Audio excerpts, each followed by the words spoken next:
An important part of your work is your ability to research. And research is undertaken in a number of different locations. I'm going to suggest some of the critical locations for your research.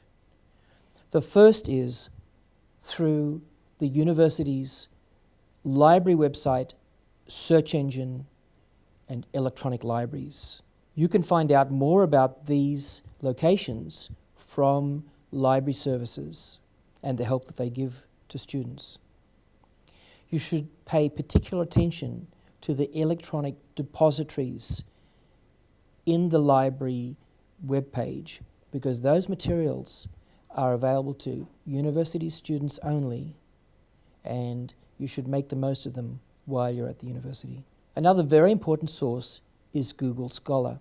Everybody's heard of the Google search engine, but if you pull down on the Google menus, you'll find a number of other areas that you can search, and one of those being Google Scholar. It introduces you to a wide range of additional sources. In introducing you to Google Scholar, I am also suggesting that you should not merely use the Google search engine or any other search engine, because the quality of the materials that you find will be enhanced by using Google Scholar rather than a simple Google search engine. And your lecturers know the difference between the quality of academic materials that you deliver through academic databases and merely taking the first hits that you get off a Google search. There are a number of other innovative and interesting online areas for research, and I'm going to mention two. Take a look at academia.edu and see if there is any material there that is of use for your work. The other I'm going to mention is ResearchGate. These types of portals are growing in influence for the sharing of scholarly information. And when I look in through, different sources like academia.edu or ResearchGate or Google Scholar, I can identify, which one is a good one, which one is not very good, and which one is the top journals that I should read or cite from for my assignments.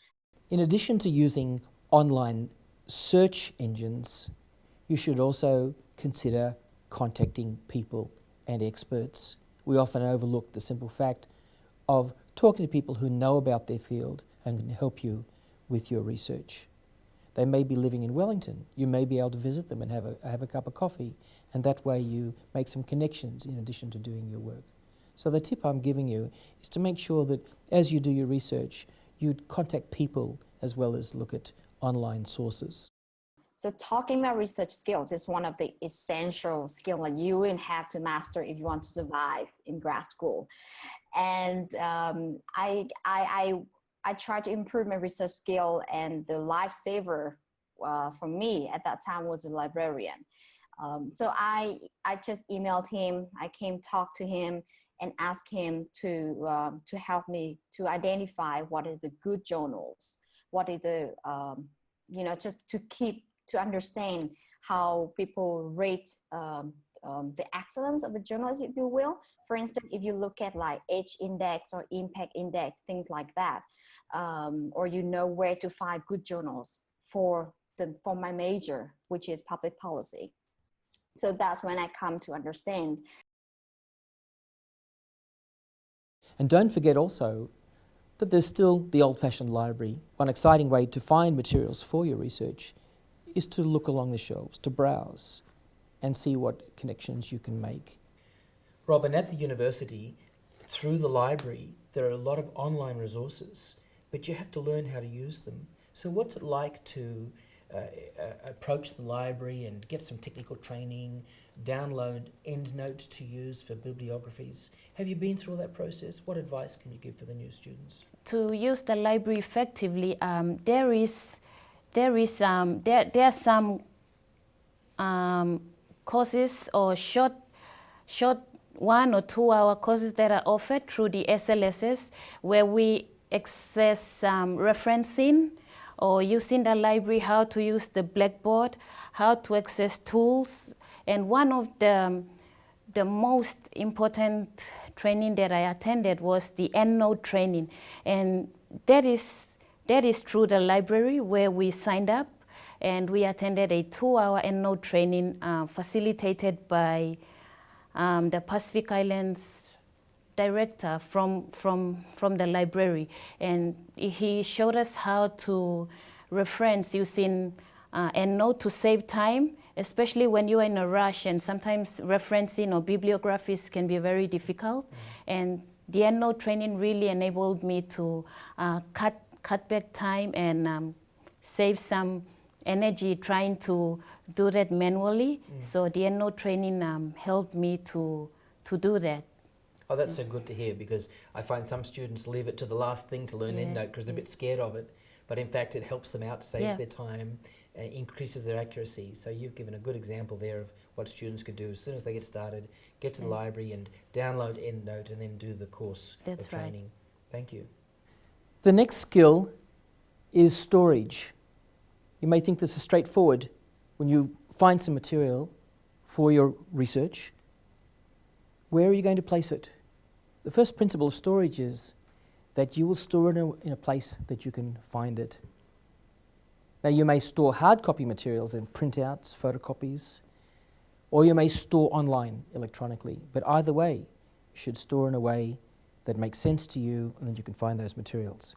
Now, you may think this is a small point, but time and again, I've seen students who tell me they've found some good material, but at the time that it came to write it up for their essay, they couldn't locate it. So storage becomes an important issue. And if you're studying for a number of courses over a number of years, storage becomes more and more important.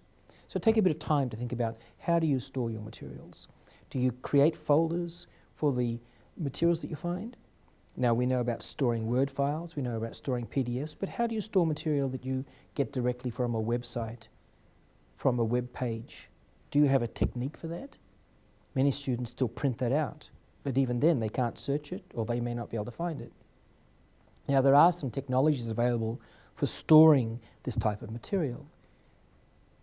The new Microsoft Edge has a capacity to do this. You can collect a web page and you can keep the URL and also the date of that you visited that site. You can also do this using Zotero in Firefox. So these types of techniques are important. You must choose one and find a way to store your materials so that at the right time you can bring it out again. So when it comes to storing materials, I have my good friends. When I was, back at that time, it was EndNote, and then I tried Zotero. But right now I'm using Mendeley, and I find the software very useful. So just for your information, it's spelled as Mendeley,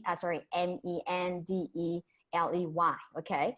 And why I find this just useful, and because it allows me to read. So it has, all the PDF that you can attach to it, so that you can read on that. You can comment, you can highlight, you can make things that you need, just like when you read a document as regular. And it gives you chance, it gives you spaces for you to organize different photos so that you can classify something, for instance, comparative public management, public policy analysis, things like that. And also because it is compatible with Microsoft Word. So when you write your assignment, you can use that function to cite in, like either in text or bibliography, just immediately. You don't need to switch between the two softwares. And my experience with using storage space is you really should to store the documents as soon as you start your reading. Then, so that after that, whenever you need to just search for a document, you don't have to go from different folders to different folders. You have only one place to go. Wished I had studied back then, which is to try to master different softwares with statistics, for example, SPSS or Stata or Envivo. Or you can even try to learn how to use LaTeX, which requires a bit of the coding skills. I find all of this, if you are able to use all of this software or just some of them, that would be so useful and beneficial, especially after you finish school and go back to the workplace.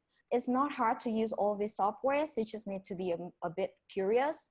And if you don't know how to start, then again, feel free to contact the librarian or the technical people at the library. And important is you have all this software free and available for you to use at the school, so make full use of it. Now, the third of the skills is reading. Of course, there are many books about reading, and I'm not going to go into great detail now, but there is a difference between active reading and passive reading. And how will you read? How will you respond? This is an interesting question. What are you looking for in your reading? Many students will read paper after paper, but not find the points of distinction, not find the talking points that they want to respond to. The way to actively read is to mark up the pages as you're reading. What do you agree with? What do you not agree with? What is it that you need to understand further? Which references do you need to search out? So if you can mark these up as you go and read actively, then you've done a better reading job than simply reading it through. At the beginning, I tried to read everything in my computer, and then I just realized that printing, it was easier for me because I could highlight what was important to me, take some notes, and it was also easier when I was writing an assignment to remember which article I was reading. So for me, this was really important. Like I start printing the material that I need. And also something that I'm not sure if it's a tip, but just to let you know that it's really normal. When you are reading in English, which is not our first language, we don't read at the same speed, and we have to be patient with ourselves when we are doing it. And at the beginning, I would stop in each word that I didn't know and check the dictionary, and it would take forever. So now I decided to keep reading, even if I don't know the word, and try to understand the word by the whole context. And if it's still I am in doubt, then I go and check in the dictionary. The second aspect of reading is to read critically. What is it that you don't agree with? What is it that you do agree with? Now, it's very good to find points of disagreement because then you've got something to talk about.